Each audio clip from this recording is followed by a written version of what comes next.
Hey, everybody, it's Austin Ward with Jeremy Birmingham. It's me. The Letterman Row crew in the building here at the Woody Hayes Athletic Center. It's an impromptu signing day. Letterman Live brought to you by Buyers Auto. And Birm, I mean, there's just no other way to start. If you look man by man, this is still one of the better recruiting classes in the country, so maybe disregard the actual number for where it ranks. Yeah, it's one of those things. The Buckeyes have 15 signees today. They're going to end up in that 16 or 17 range national class ranking, but who cares?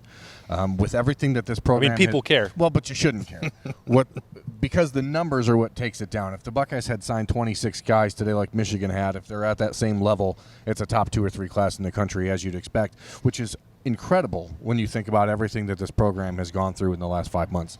The fact that Ryan Day and his coaching staff was able to settle all of those moving parts in the last 2 weeks is absolutely unreal. And I know it feels like it shouldn't be, like people talk about it all the time, but in recruiting, to have that much tumultuousness happening this close to signing day is crazy. It does seem to be somewhat underappreciated, and I think maybe that's because of that. I don't know what the exact number is. I know it's in the teens, right? It's not what Ohio State. It's like 19, but again, I don't know that it should matter as much as people want to think it does, because it could have been so much worse. Yeah, and I think that's kind of been overlooked here. Like, if you read Dotting the I's every day, people have heard you say this a lot, but if you lose Urban Meyer, one of the all-time greats in college football and one of the most relentless recruiters that anyone has ever seen in any sport, there's going to be some drop-off there, and I think it would have been understandable at the start if you'd said there's going to be 1 or 2 guys that drop out of the class, which did wind up happening, by the way, and we can talk about that. It could have put some sort of damper on this class and on this day in particular, but I don't think that it did for Ohio State, because the needs that they needed addressed. They refilled the defensive line. They landed Zach Harrison, which not many people thought was going to happen down the stretch. Had another defensive tackle. Jaden McKenzie a moment ago from North Carolina. He's a guy that Larry Johnson really liked. He offered him back in June, and he's a 3-star kid, but he had a Clemson offer too, and nobody really talked about him. But he's someone that Ohio State really is high on. So the defensive line gets revamped. We know what they had already, we're looking at with Garrett Wilson, Jamison Williams to revamp there when they were losing some guys at wide receiver. I guess I start with those positions. There are 2 that still need to be addressed moving forward. You can tell them more about the offensive line, Birm, and then after that we're probably going to dive into a much longer quarterback discussion. Yeah, I mean, the offensive line situation is right now a concern for Ohio State, if we're being honest. In the last 2 recruiting cycles, they've missed on 5 different in-state offers at the position, which is kind of crazy and almost unheard of for Ohio State football. And in that time, they've only signed 5 offensive linemen. And right now, the number one or the first recruit in this class of 2019, Doug Nestor, is still unsigned and is going to wait until February, and they may end up losing him. So it's a really troubling trend right now, and it's something Ryan Day said he knows the Buckeyes have to address.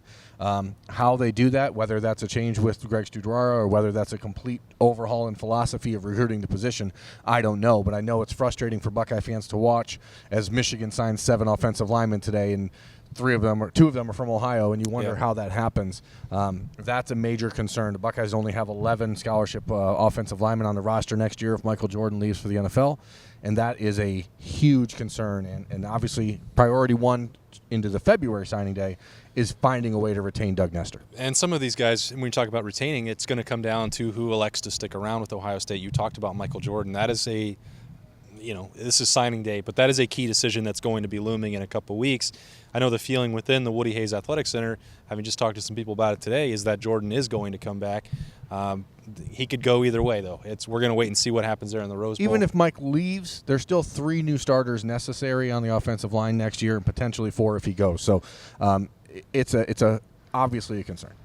And that leads us to, you got to protect this guy, of course, so we know why offensive line is important, but the thing that threatened to overshadow all of signing day is not a guy who was out there on that market, who he just became available on Tuesday. He is a potential transfer option. That is former Georgia quarterback, or potential former Georgia quarterback, Justin Fields. There is so much attention on that. I know, Birm, you've started hearing some discussion, rumors about this over the last couple days. Where does it go from here? Yeah, I mean, I think it's pretty clear Ohio State is interested in Justin Fields, and everybody in the South is saying that Justin Fields is interested in Ohio State. That starts with Quincy Avery, the quarterback coach for Fields, and Dwayne Haskins, who is a major fan of Ryan Day. And I don't want to value what Dwayne Haskins did this year at Ohio State because it's the best season by a quarterback in Big Ten football history. But Justin Fields is a better prospect than Dwayne Haskins, and without question the best quarterback I've ever personally seen at a camp or combine or in person. I mean, he is Deshaun Watson, and it's wild. It's wild, and he's probably, from what everyone says, this could come down to Ohio State and Oklahoma. Florida State is a team to watch. I know they lost their quarterback commitment today, Sam Howell. He flipped to North Carolina, so they're going to be in a position where they may push a little bit harder. But those are the three schools to really watch. It's interesting to look at this quarterback position now because obviously Ohio State lost one today that was committed. Dwan Mathis went to Georgia. These two schools seem to be connected here. Birm's shaking his head. They had a nice little give and take on Twitter on Wednesday as well. But and I've written about this a few times, and people have asked, well, why would Ohio State pursue Justin Fields? Well, Birm just gave you one reason. He's one of the best prospects that you're ever going to find in college football. He could potentially appeal for NCAA eligibility next year. There's no guarantee with that, but he could be someone who could start right away. And then the next thing is, well, how does this affect somebody like Tate Martell or Matthew Baldwin? You can't worry about that if you have an opportunity to get Justin Fields. That's what it comes down to. How it affects them, honestly, who cares? If he wants to come here, he is so good that you would never turn him away. And if you lose Tate Martell in that process, look, I'm just going to be honest with you. It's possible that Tate Martell might never play for Ohio State anyway. He's going to be in a quarterback battle with Matthew Baldwin. There are a number of people that don't want to hear that, don't believe it. They want to see Tate Martell. That's fine. I'm telling you that Matthew Baldwin has an awful lot of support. He was handpicked by Ryan Day, and there's no reason to just hand him the job. And so you cannot worry about Tate Martell when it comes to Matthew Baldwin, who I think would be more than content to wait behind Justin Fields for 2 years and then have his turn. He had to do that at Lake Travis already. You don't worry about him and his feelings. I think he'll approach it that right way. And you can't worry about how Tate Martell's emotions are impacted. Yeah, because either way, Ohio State is going to have to go to the transfer market or the grad transfer market to get a quarterback added to this roster before the spring, because they cannot go into the spring with just Matt Baldwin, Tate Martell, and Chris Chugginoff now that Dwan Mathis has flipped to Georgia. So they are going to get one, whether it's Justin Fields, whether it's Jalen Hurts, whether it's Brandon Wimbush from Notre Dame, whether it's anybody else in the country. There's a ton of guys available, and that's a position that people seem to always be looking. Jaron Williams, who was close to Ohio State before deciding on Miami a year ago, announced today he's transferring as well. So, I mean, there's a lot of options. The Buckeyes are going to bring in a quarterback, and if you are a program that is going to be great, you do not sit there and concern yourself with how the guys in your room are going to feel when you bring in a better quarterback. And as you said, just in terms of pure numbers, there's going to be a different one in there, and there's no reason to assume that Tate Martell, with the limited experience that he has, is going to automatically assume that starting position anyway. And certainly not if we're talking about Justin Fields potentially being in the mix or Jalen Hurts or whoever. These guys are going to be a factor here. Birm, as we wrap up Letterman Live here, brought to you by Byers Auto on signing day. What's the biggest takeaway that you have from this class? You spent the last 2 years getting to know these kids. Yeah, I mean, to me, today, I mean, we barely even talked about Zach Harrison, and that's that's pretty crazy. Which is great. That's exactly the way I wanted it all year. But now, well, you thought that you weren't going to be talking about him because he was going across the border. Listen, the fact is that in the last 3 weeks, his entire recruitment completely shifted on its head, and did that because Urban Meyer is not going to be Ohio State's head coach. That is the only thing that has changed. And so the fact is, Ohio State was able to land Ohio's best prospect and the fourth-ranked player in the country because the greatest football coach to ever walk through these doors isn't going to be here. And if you're a Michigan fan, isn't that the dumbest thing you've ever heard? Like, how snake-bitten as a football program community could you possibly be when you think to yourself, finally, Urban Meyer is gone. We're going to find a way to beat Ohio State. And then because he's gone, you lost out on the player that you were going to point to as the barometer for how everything was changing. And Ohio State might stumble into an even better quarterback than they just lost. It's unbelievable.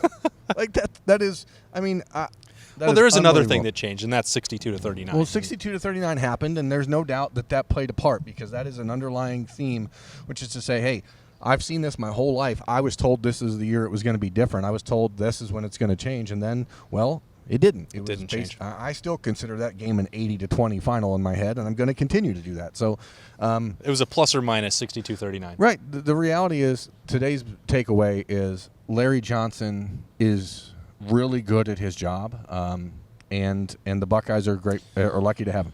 You've also mentioned, I just want to throw it in before we get out of here, Birm, that Ohio State needed to upgrade its presence inside the state. I think it did that. It did miss on a few guys, especially on the offensive line, but Ryan Jacoby, Cade Stover, Zach Harrison, who am I missing? Well, I mean, obviously, you got Zach Harrison, you got Ryan Jacoby, Cade Stover, Noah Potter, and one other one that's skipping right now. Whatever. They got 33% of the class is from Ohio. 20% of the class is 5-star prospects, and according to the 247 Sports Composite. So for a down year, if 20% of your prospects are 5-star kids, I guess that's pretty good, right? I mean, I would look at this class I'm not a mathematician. Ohio State probably did pretty well. They're going to be happy about it. I'm not a mathematician, but 20% of your kids being 5-star talents and 20% of your kids being within the top 30 kids in the country, to me, I'll take that if that's a down year, right?